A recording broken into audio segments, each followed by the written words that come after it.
Hi everyone, this is Anjul Pathak and welcome to my channel. Today in this video we will learn about the sets concept in Tableau and we will see different types of sets, basically the static sets, dynamic sets and the combined sets. So let's jump to Tableau now.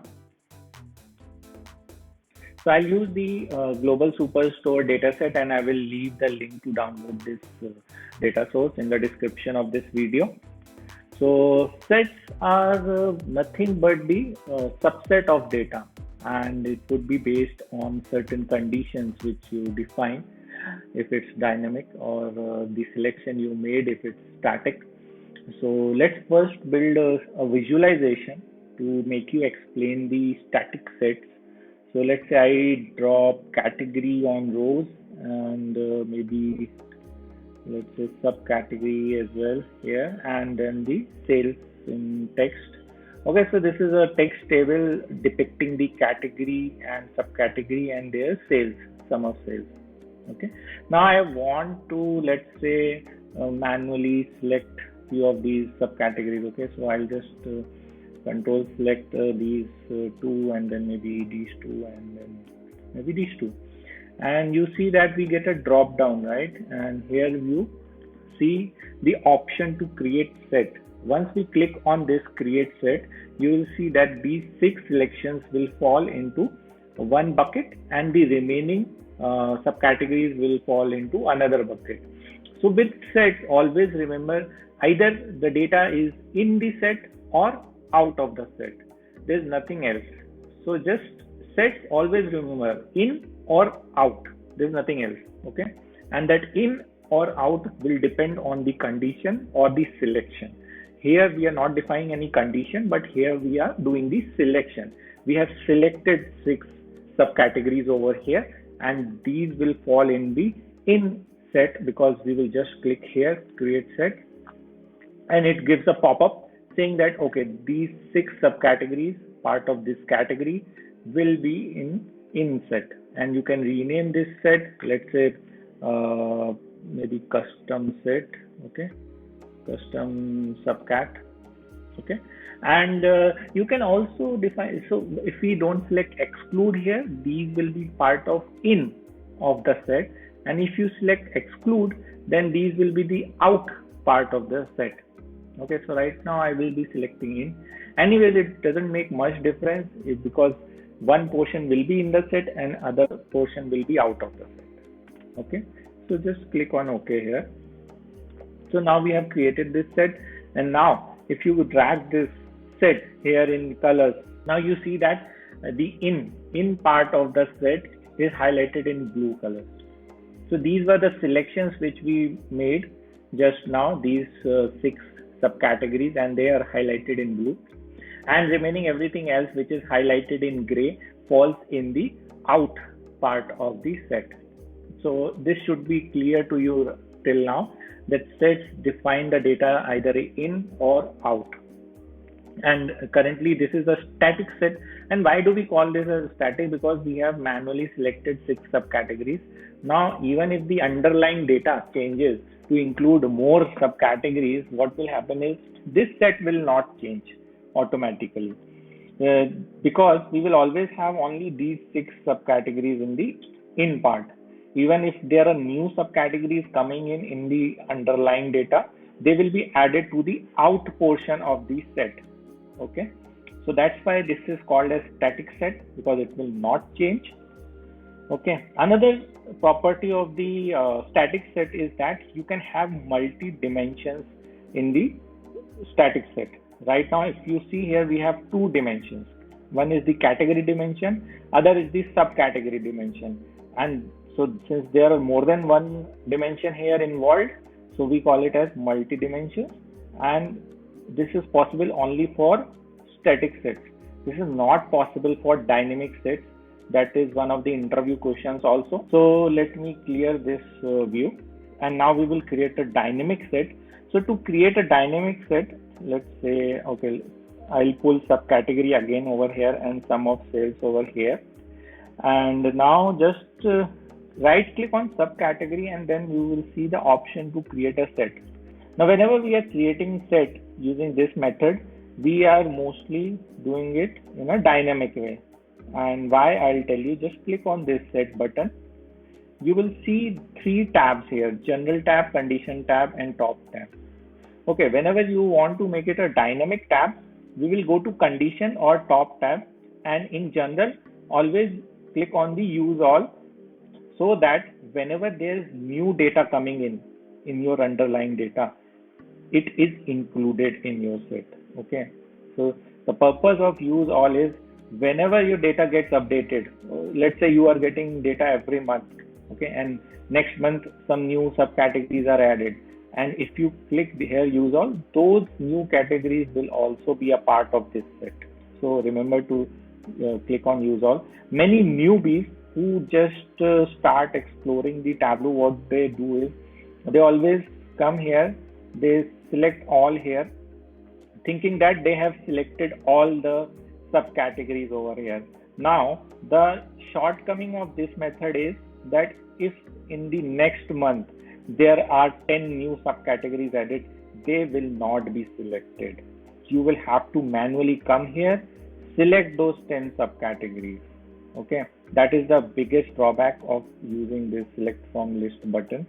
Do remember that thing. So always use all, okay, to make the data dynamic.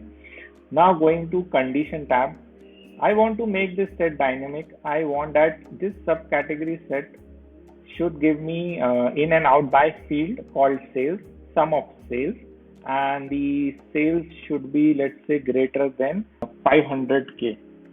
I will take it as 500k, and I will say this as subcat high sales. So this will be subcat high sales, and just click OK. You see here, this is a set icon, and this is subcat high sales, and this is a dynamic set. Why this is dynamic? Because we have set the condition that if the sum of sales is greater than 500k, then it will be in the set.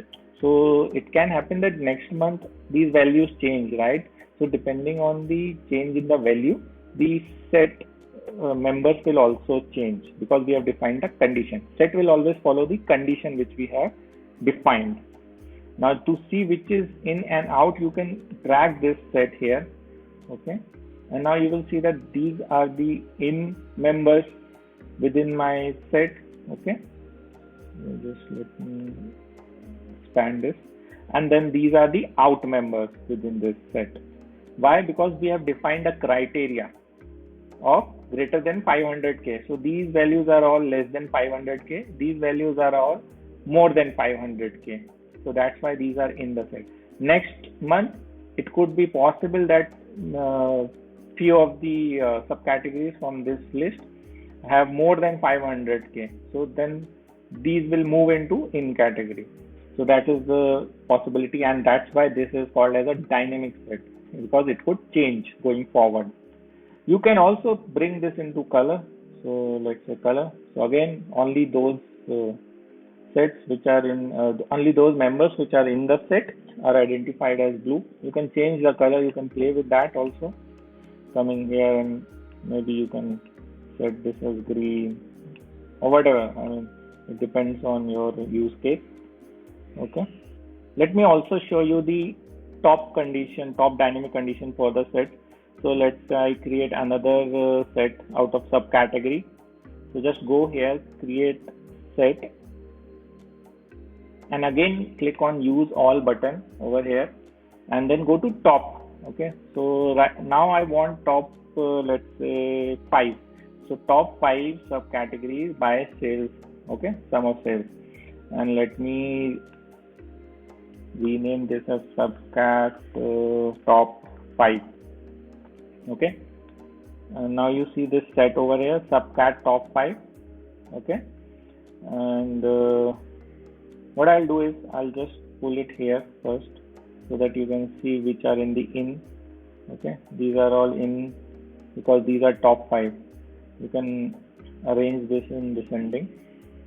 So this is the top category by sum of sales, sorry, top subcategory, then followed by copiers, chairs, bookcases, and storage. So these are the top 5 subcategories which are in the inset, and these will be dynamic in nature because these top five subcategories can change, right? Next month it could happen that appliances sales are more and it jumped to fifth position or fourth position, whatever.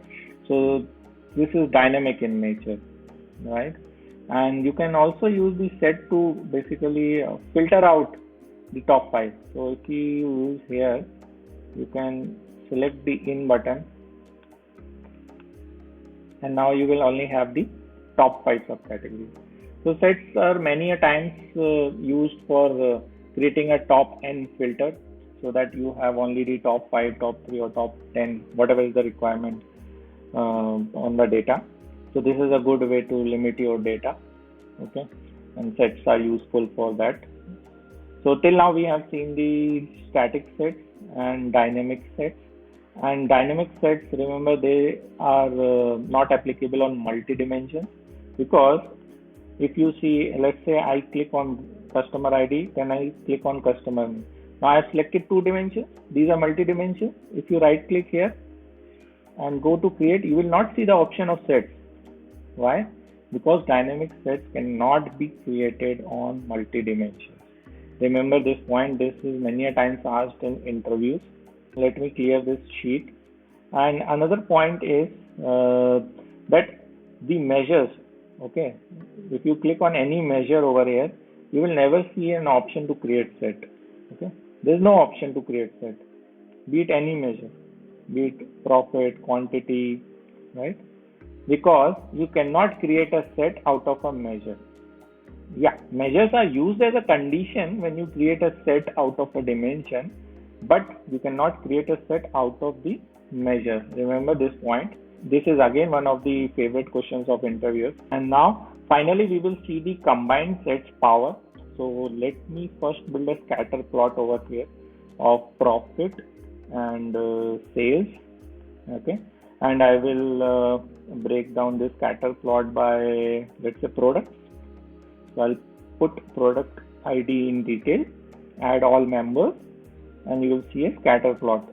Okay, and this outlier is basically restricting this view. Let me just exclude this, so you can exclude this, and now you see a nice scatter plot over here. Now what I can do is, based on product ID, I will create two sets. Okay, one for getting the high sales and one for getting the high profit. Okay, so go to create, and again on set, just click. Again use all and go to condition. What I'll do is click on by field, select the first sales, sum of sales, and let's say it should be greater than maybe somewhere here 7.5k. So I'll use 7.5k. Okay, sales, sum of sales should be greater than 7.5k. Product ID set, maybe high sales products. Okay, just click OK. So this is high sales products set. Then again I'll go to product ID,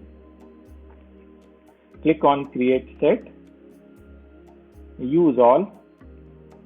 Again I'll go to condition by field. I will go this time, select profit, and profit should be greater than, let's say profit should be greater than maybe 2k. So I'll take it as 2k, and this time I'll call it as high profit products, high profit products. Okay, let's rename this products. Okay, so now you see here two sets have been formed, high profit products and high sales products. Both are formed out of one dimension, which is product ID. And now I want to highlight those products which have high sales and high profit. So what I can do is just select these two sets. Okay, I have selected these two sets. You right click on this, you will see an option called as create combined set. Just click on this button, create combined set, and now you see the option to create the set. So I'll rename this as high sales and high profit products. Okay, so it tells you which sets are being involved here. High profit products is one set, high sales products is another set. Okay. Then these are the four options which you get while creating a combined set. One is all members in both sets. And this is visually, you can gauge this. Green is the outcome. So when it says all members, everything is green. You will get all the members of this set as well as this set. Second is shared members in both sets. So shared members, only the shared is highlighted in green color. So basically shared members of this set and this set, that will be the resultant. Third one is the high profit products except shared members. So this is only the high profit products highlighted, okay, and shared members will be excluded, okay. And the last one is high sales products. So this side high sales products, but excluding the shared members. So it's visually very intuitive and you can gauge this. But here in this case, I want only the shared members. So I'll go with the second option, shared members of high profit products and high sales products. And just click OK. Now this set is created. Now I want to color those products here in the scatter plot. Okay, let me do this entire view and then drag this into color.